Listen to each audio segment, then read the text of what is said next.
السلام علیکم۔ چلیں آج مل کر انگریزی گرامر کی کچھ عام غلطیوں کو پکڑتے ہیں۔ یہ ایک مزے کا چیلنج ہونے والا ہے، تو تیار ہو جائیے اپنی انگریزی کو مزید بہتر بنانے کے لیے۔ اچھا، آگے بڑھنے سے پہلے ذرا ایک سوال۔ ان جملوں میں ایسی کیا خاص بات ہے جو سب میں ایک جیسی ہے؟ تھوڑا غور کریں، اس میں ایک چھوٹا سا راز چھپا ہے۔ تو جناب، اگر آپ کا خیال ہے کہ ان سب میں کوئی نہ کوئی گڑبڑ ہے تو آپ بالکل ٹھیک سمجھیں۔ یہ ایسی غلطیاں ہیں جو اچھے انگریزی بولنے والے بھی کر جاتے ہیں، لیکن گھبرانے کی بات نہیں، ہم ان سب کو ایک ایک کر کے ٹھیک کریں گے۔ تو شروع کرتے ہیں اپنے پہلے سیکشن سے۔ اس کا نام ہے اسپاٹ دی کامن ایرر۔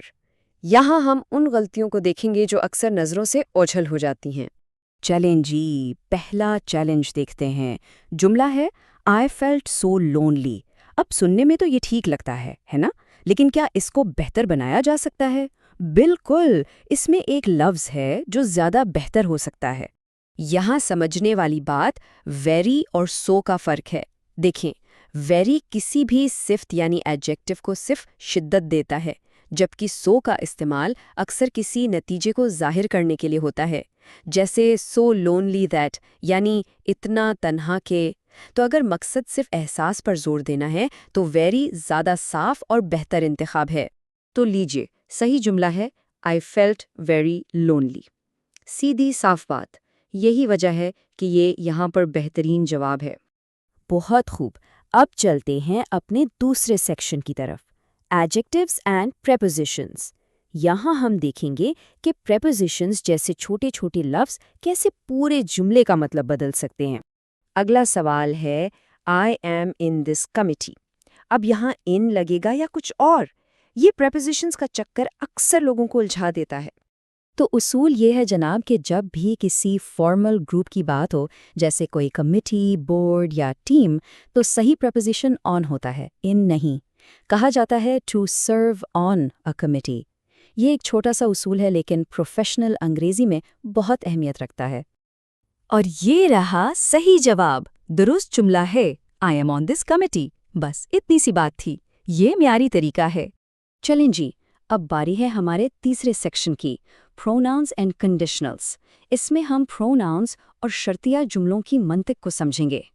اب ذرا اس جملے کو دیکھیں، such friends which are false should be avoided۔ یہاں سچ اور وچ کا جوڑ کچھ ٹھیک نہیں لگ رہا ہے نا؟ یہاں ایک پکا اصول یاد رکھنے والا ہے، جب بھی سچ کسی خاص قسم کے لوگوں یا چیزوں کے لیے استعمال ہو تو اس کے ساتھ ہمیشہ ایز آتا ہے، وچ یا ہو نہیں۔ یہ سچ ڈیش ایز کی ایک پکی جوڑی ہے۔ اس اصول کے مطابق صحیح اور زیادہ بہتر جملہ یہ بنے گا such friends as are false should be avoided۔ یہ تحریر کو زیادہ پروفیشنل بنا دیتا ہے۔ اگلا جملہ دیکھتے ہیں، if he came I will go۔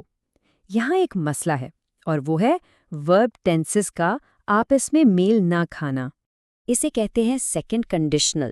یہ ایسی صورتحال کے لیے استعمال ہوتا ہے جو فرضی ہو یا جس کے ہونے کا امکان کم ہو۔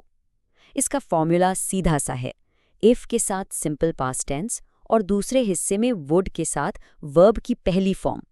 یہ ایک خیالی حال کی بنیاد پر ایک ممکنہ مستقبل کی بات کرتا ہے۔